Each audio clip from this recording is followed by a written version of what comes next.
এই হলেন বাবা বড় কাছারি। এই লিঙ্গটি ওখানে পুজো হয়, নিত্য ভক্তরা পুজো দেন। আর দণ্ডি কাটার কথা বলেছিলাম, এই যে পুকুর থেকে স্নান করে করে সকলে এইভাবে দণ্ডি কেটে যায়। আবার পুজো তো হলো, এবার পেট পুজোর পালা। যথারীতি প্রত্যেকবার আসলে হ্যাঁ আমি জানি তো, এটাই বলতে যাচ্ছিলাম, প্রত্যেকবার আসলে আমাকেই খাওয়াতে হয় যথারীতি। ঠিক আছে, খাইয়ে দেবো। নমস্কার। কি খাবি? শোন না, তুই তো বিরিয়ানি খাবি আজকে। ও বাই দ্য ওয়ে, একটা মেন ইম্পর্টেন্ট কথা, এখানে কিন্তু যেদিন পুজো দেবে সেটা যেই বারই হোক সেই দিন নাকি নিরামিষ খেতে হয়। এটা এখানকার নিয়ম, আমাকে বলে দিয়েছে। এটা কিন্তু ফলো করবে প্রত্যেকে। একদম নিরামিষ খেতেও হয়, সেটাই বললাম। নে পেটাই বড়টা। তোর ওই আগেরবারের পচা পরোটার থেকে অন্তত বেটার। কোন দোকানে ঢুকিয়েছিলিস, পচা তরকারি খাইয়েছিল। হ্যাঁ সেই, এবার দেখা যাক কেমন হয়। ভালো খেতে দোকানটার নাম দেখিয়ে দেবো। এই দোকানটা আসলে খেতে পারো। রিভিউ দিচ্ছি ভালো, ঠিক আছে, চাপ নেই। ভালো তো ভালো খেতে পারো। 150 গ্রাম পরোটার দাম 30 টাকা, তো অবশ্যই খেতে পারো। ঠিক আছে,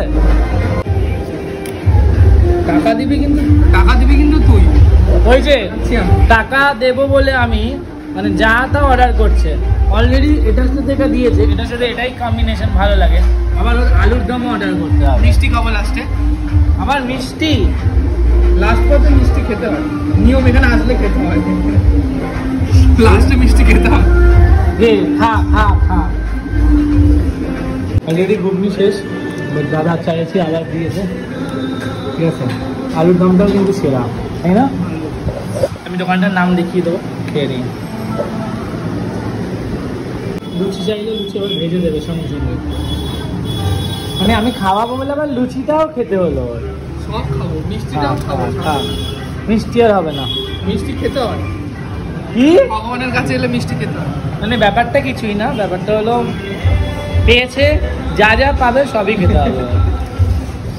কেসটা হয়েছে আমাদের কারোর কাছে তেমন একটা ক্যাশ নেই, তো খাবারের দোকানে হেলমেট রেখে এখন যাচ্ছি, যেখান থেকে পুজো নিয়েছি ওখান থেকে অনলাইন দেখি দেয় কিনা। আচ্ছা, আমরা মায়ের ভোগের সময় চাটনি দেওয়ার পাথরের বাটি ছিল, কাশ পিতলে তো আর চাটনি দেওয়া যায় না, কাশ ওঠে।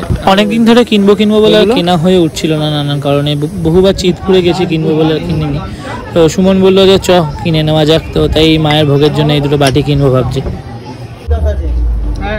এটাও বন্ধক দিয়ে গেছিলে?